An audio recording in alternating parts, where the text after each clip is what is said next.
உணவே ஜீவசக்தி, உணர்வே பிரம்மஞானம். அன்பே சிவம், மனமே குரு. பரமஸ்ரீ சத்குரு நித்யானந்த சாமிகள் ஆசியோடும் சித்தர்களுடைய அருளாசியோடும் உடுமலை பிரம்மஞான குழு சார்புலையும் என்னுடைய சார்புலையும் அனைவருக்கும் ஆத்ம வணக்கம். வருகிற 1/2/2026 அன்னைக்கு பௌர்ணமி. அதெல்லாமல் அன்னைக்கு நம்ம உடுமலை பிரம்மஞான சிவராஜயோக பாடசாலையினுடைய 2ஆம் ஆண்டு நிறைவு, அதே போல் 3ஆம் ஆண்டு தொடக்க விழா தொடக்கமாகுது. அதனால 2ஆம் ஆண்டு நிறைவு விழாவும் 3ஆம் ஆண்டு தொடக்க விழாவும் பௌர்ணமி பூஜையும் அன்னைக்கு நடத்துகிறதா முடிவு செய்யப்பட்டிருக்குது. இந்த விழாவுக்கு அனைத்து சீடர்களும் அனைத்து பக்தர்களும் தவறாமல் கலந்து இந்த விழாவை சிறப்பாக நடத்தணும்னு கேட்டுக்கொள்ளப்படுகிறது. அன்னைக்கு காலையில் ஞாயிற்றுக்கிழமை, அதாவது 1/2/2026 ஞாயிற்றுக்கிழமை, தை மாதத்துக்கு பார்த்திங்கன்னா 18ஆம் தேதி ஞாயிற்றுக்கிழமை.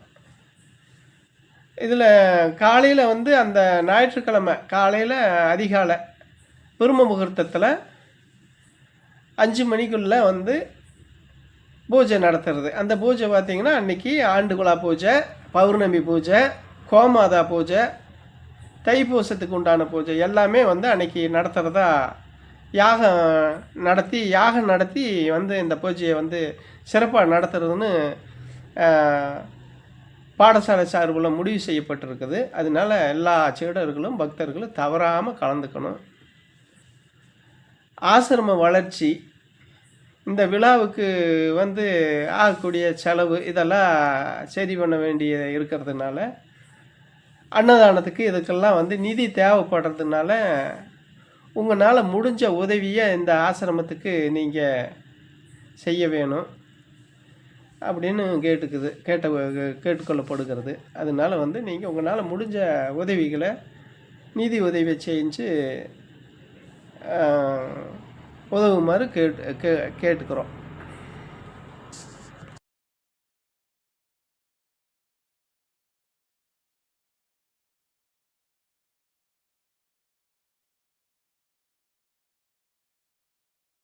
அதுக்கு எப்போ இந்த ஆசையும் இந்த இதுவும் நமக்கு அடங்கணும்னா மூச்சு அடக்கணும். இந்த மூச்சு அடங்கினா மட்டும்தான் இந்த ஆசை அடங்கும். மூச்சு நம்ம கண்ணா புண்ணான்னு விட வரைக்கும் நமக்கு இந்த ஆசை அடங்காது, அடங்கிறதுக்கு வாய்ப்பே இல்லை. சரிங்களா சாமி? அதுக்குத்தான் இந்த பாடம் கொடுக்குறோம். இந்த பாடத்துல நீங்க பயணம் பண்ணுங்க, கரெக்டா இருங்க. நீங்க எதுக்கு வந்தீங்க, என்னதுக்கு வந்தீங்க, என்ன காரணத்துக்காக வந்தீங்கிறது அதுல புரியும்.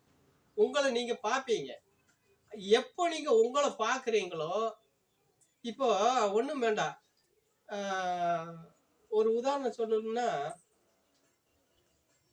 இப்போ நான் இவர் வீட்டுக்கு போறேன். இவர் வீட்டுக்கு போனோன்னா இவர்கிட்ட போய் இப்போ நான் கேட்டேன்னா, இன்னார் வந்துட்டாங்கன்னு இவர் சொல்றாரு, சாமி வந்துட்டாரு அப்படின்னு சொல்றாரு. யார் சாமி? பொதுவா சொல்றோம். வேற இப்ப இவரு பாலாஜி வந்துட்டாரு அப்படின்னா யாரு பாலாஜி? இதுல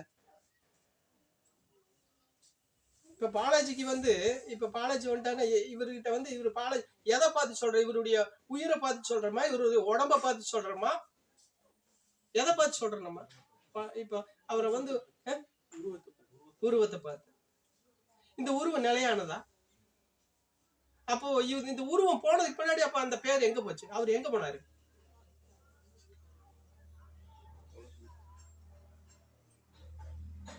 எங்க போனாரு அவரு? சொல்லுங்க. அந்த காத்துதான் இல்லையா? இந்த உடம்ப பார்த்து அந்த உடம்புக்கு வச்சிருக்கிறதே பேர் இல்லையா? சரி, அதை கூட விடுங்க. இன்னும் புரியுற மாதிரி சொல்லணும்னா, எனக்கு இப்ப உடம்பு வலிக்குது, எனக்கு என் உடம்பு வலிக்குது அப்படின்னு சொல்றோம்லங்க சாமி. என் உடம்பு வலிக்குது, இந்த உடம்பே ஒண்ணுக்குமே உதவ மாட்டேங்குது, இந்த உடம்பு சொன்னபடியே கேட்க மாட்டேங்குது அப்படின்னா என்ன அர்த்தம்? அப்ப இன்னொன்னு இருக்குன்னு தானே அர்த்தம். உடம்பு வேற, உயிர் வேற. இதே ஒன்று டச்சில் இல்லை இல்லைங்களா சாமி? உடம்பு வேற உயிர் வேற. அப்ப இதை புரிஞ்சுக்கிட்டோம்னா அப்ப இது அப்பாற்பட்டு ஒண்ணு நமக்குள்ள இயங்கிட்டு இருக்குது.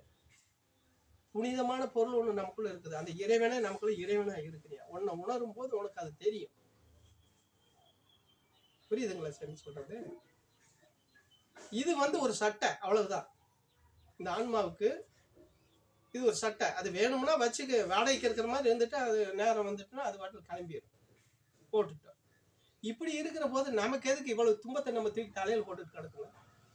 10 ஏக்கர் வேணும், 5 ஏக்கர் வேணும், இல்லை பக்கத்து வயலுக்காரங்க சேர்த்து வாங்கணும்னு வாங்குறோம். நம்ம இருக்கிறோமா? ஆனா அது இருக்குது. இருக்குதா இல்லையா? இந்த உலகத்துல அது இருக்குது தானே? சரி, இல்லைப்பா நான் இப்ப போயிடுவேன், போயிட்டு நான் இன்னும் ஒரு 10 நாள் கழிச்சு நான் வந்துடுவேன்னு ஏதாவது சொல்லிப்பட்டு போக முடியுமா அதுகிட்ட? சொல்லுங்க. ஊருக்கு போனீங்கன்னா வருவீங்க, அந்த ஊருக்கு போனீங்கன்னா வர மாட்டீங்க. சரியா? ஏன் இதெல்லாம் எதுக்கு? நம்ம இப்படி போய் ஒருத்தனை போய் பொல்லாப்பு பண்ணி, ஒருத்தனை பகைச்சு, ஒருத்தனுக்கு துரோகம் பண்ணி எதுக்கு இப்படி சம்பாதிக்கிறீங்க?